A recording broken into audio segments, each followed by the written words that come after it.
Civil War rations were based around recipes that were common at the time, with some very major differences. While times of scarcity were more common in the 19th century, the soldiers who served during the Civil War had to endure repetitive ingredients, kept long beyond their ideal freshness, served by cooks who didn't always have a plan or help or enough ingredients, and many times they were simply handed their rations and expected to prepare them with few cooking utensils. Today we'll discuss exactly what the Civil War soldiers ate and how they made their meals.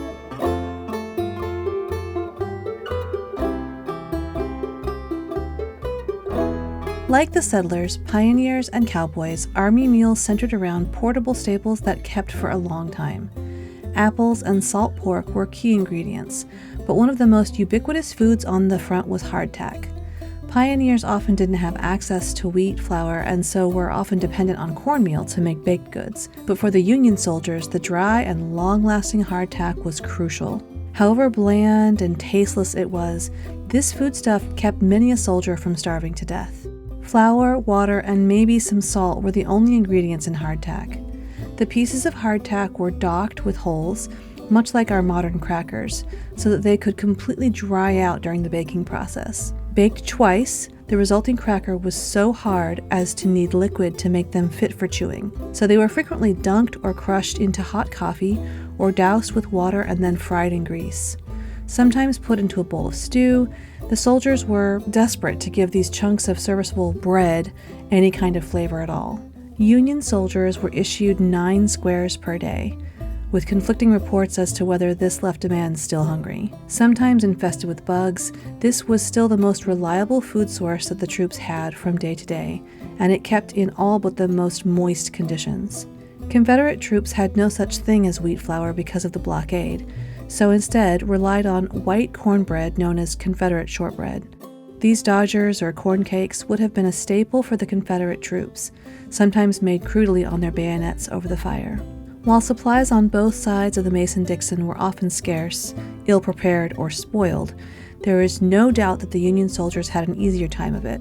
The lack of food available in the South was crippling to the Confederate troops. As cold and hungry and tired as the Union soldiers were, they did have consistent supplies and a greater variety of foods, unlike the opposing side. Some may have even speculated that the food is what helped the Union win the war. In the end, it might have all come down to the rations.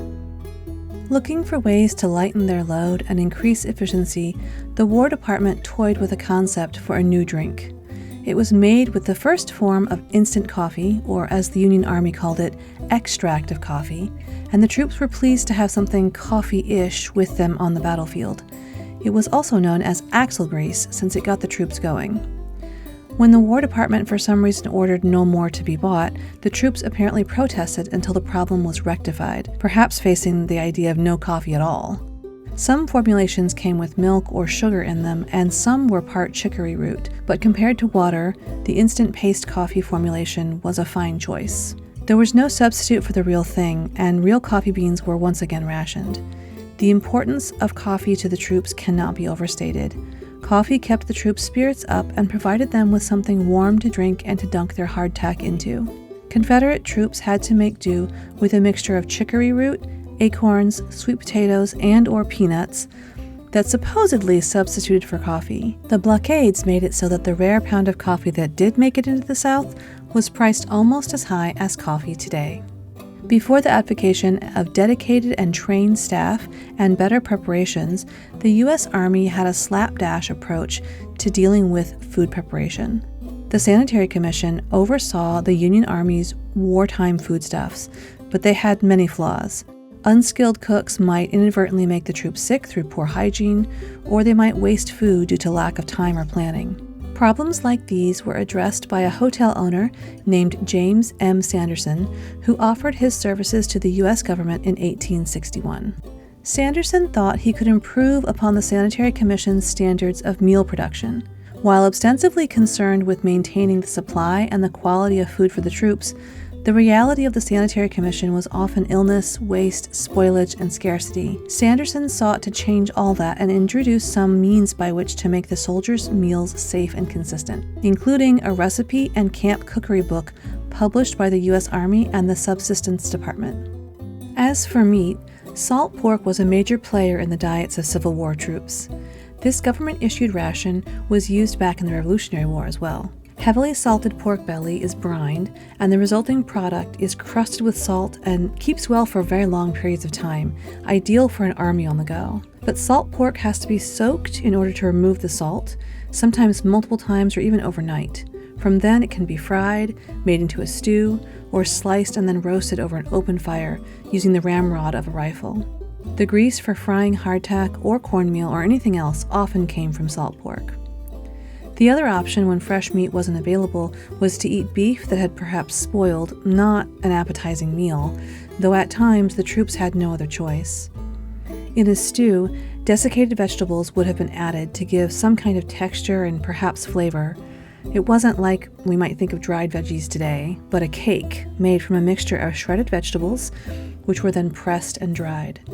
We can imagine that these victuals in a stew would have hardly been noticeable as anything even close to fresh vegetables.